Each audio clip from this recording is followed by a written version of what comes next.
तीनों के अपने अपने एडवांटेजेस हैं, तीनों की अपनी अपनी चीज़ें हैं, अपने अपने ज़माने की चीज़ है। मेरा ख़्याल है तीनों ही ठीक हैं। मैं तो किसी को कंडेम नहीं करूँगा। एक ज़माना था, रेडियो का ज़माना था, फिर प्रिंट का ज़माना आया, फिर प्रिंट के ज़माने से फिर इलेक्ट्रॉनिक का ज़माना आ गया, अब इलेक्ट्रॉनिक से आगे यूट्यूब का ज़माना आ गया। अगर फ़र्ज़ करें आप नून के हक़ में बात सुनना चाहते हैं तो आप वो यूट्यूबर ढूँढेंगे जो नून के हक़ में बोल रहा है, और कई यूट्यूबर जो तहरीक-ए-इंसाफ़ के हामी हैं, तो तहरीक-ए-इंसाफ़ के हामी उन्हें सुनेंगे। कि कुछ चैनल जो बंद हुए हैं ये पहले आज़ादी इज़हार की मुखालफत करते रहे हैं, तो हमें इनकी मुखालफत करनी चाहिए। मेरा पैमाना ये नहीं है, मेरा पैमाना इंटरनेशनल पैमाना है कि कोई भी हो जिस पे भी पाबंदी लगे गलत है। अस्सलाम वालेकुम जी, मैं वटसलान आज़म और उम्मीद नौ में आपको खुशामदीद कहता हूँ। सुहेल वड़ाइच साहब मेरे साथ आज मौजूद हैं और आज हम इनसे इनकी ज़िंदगी से मुतल्लिक जो है चंद ऐसी बातें पूछने की कोशिश करेंगे जो अब तक आप तक नहीं पहुँची हैं। सर कैसे हैं आप? बड़ी मेहरबानी, बहुत शुक्रिया। सर सबसे पहले तो ये बता दीजिए कि ये जो आपका जियो का ये जो प्रोग्राम है एक दिन जियो के साथ, इस प्रोग्राम की उम्र कितनी है?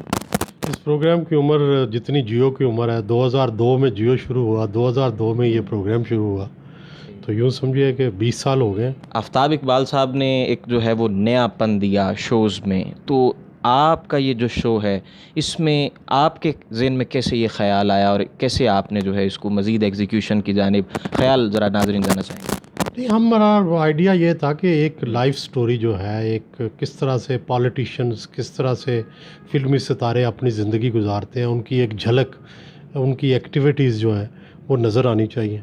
तो यही आइडिया था प्रोग्राम के पीछे कि एक day in the life of celebrities जो है वो किया जाए। पहले प्रिंट मीडिया था, फिर सेटेलाइट मीडिया आया, अब जो है यूट्यूब आ चुकी है, तो आज के सहाफ़ी को इन तीनों एराज़ को कैसे देखते हैं? तीनों के अपने अपने एडवांटेजेस हैं, तीनों की अपनी अपनी चीज़ें हैं, अपने अपने ज़माने की चीज़ है। मेरा ख़्याल है तीनों ही ठीक हैं। मैं तो किसी को कंडेम नहीं करूँगा। एक ज़माना था, रेडियो का ज़माना था, फिर प्रिंट का ज़माना आया, फिर प्रिंट के ज़माने से फिर इलेक्ट्रॉनिक का ज़माना आ गया, अब इलेक्ट्रॉनिक से आगे यूट्यूब का ज़माना आ गया। तो ज़माने बदलते रहे हैं, लेकिन असल तो बात यह है कि ये सारे एक ही काम करते हैं, लोगों तक इत्तलात पहुँचाते हैं। सर आजकल हमें डिवाइडेड जर्नलिज़म का सामना है, डिवाइडेड यूट्यूबिंग का सामना है, तो ये क्या जब से आपने सहाफ़त शुरू की तब से लेके अब तक ऐसे ही रहा? ऐसे ही होता है। देखें, पहले मसावात पीपल्स पार्टी का नुमाइंदा होता था, नवाए वक्त जो था दाएं बाजू का नुमाइंदा होता था, जंग लिबरल नुमाइंदा था।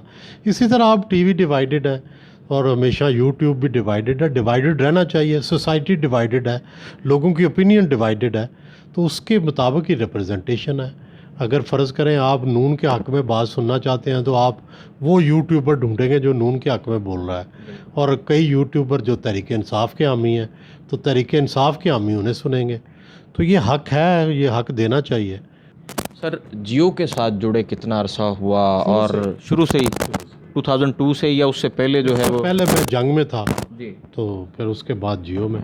इंसान की ख्वाहिश होती है कि बेहतर से बेहतर की जानिब जाया जाए, तो कभी ख्वाहिश की कि इससे ऊपर भी एक दो दफ़ा ख्वाहिश की है, लेकिन कोई ख्वाहिश इतनी कामयाब नहीं हुई। वापस आ गए। जैसा कि तारिक अजीज़ साहब जो है उन्हें बड़ी ऑफ़र्स हुआ करती थी, बड़े निजी इदारे जो है वो पैसों के मैदान में तोला करते थे, तो इस तरह का भी कभी सामना हुआ है कि जनाब? होता रहता है, लोग ऑफ़र्स करते रहते हैं, लेकिन मेरा अब दिल कहीं नहीं जाने को करता। इस अदारे में बड़ी आज़ादी है और बड़ी दिल लगा हुआ है, तो इसलिए कहीं जाने को दिल नहीं करता। बुनियादी तौर पे भी, इनहेरिटेड तौर पे भी ये मजबूत है, पाकिस्तान से पहले का जो है इनकी इनहेरिटेंस।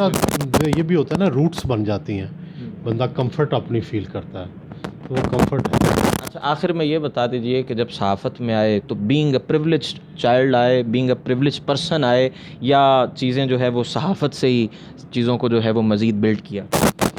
नहीं, बतौर एक यंग मैन में आया जिस वक़्त, उस वक़्त एक मैं तो करियर बनाने ही आया था। मैं कोई सिर्फ नौकरी करने नहीं आया था, मैं अखबार में एक बाकायदा करियर बनाने आया और करियर बनाया।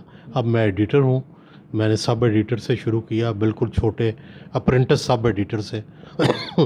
अब अदारे का सबसे बड़ा जो ओहदा है उस पे हूँ, तो ये कैरियर है, उस कैरियर के मुताबिक चलाऊँ। सुहेल वड़ाइच साहब हमारे साथ मौजूद थे। हमने इनकी ज़िंदगी से मुतल्लिक जो है वो बहुत ऐसी बातें पूछी जो कि अब तक किसी प्लेटफॉर्म्स पे जो है वो नहीं पहुंची। तो अपने मेज़बान इरसलान आज़म को इजाज़त दीजिए। अल्लाह निगहबान।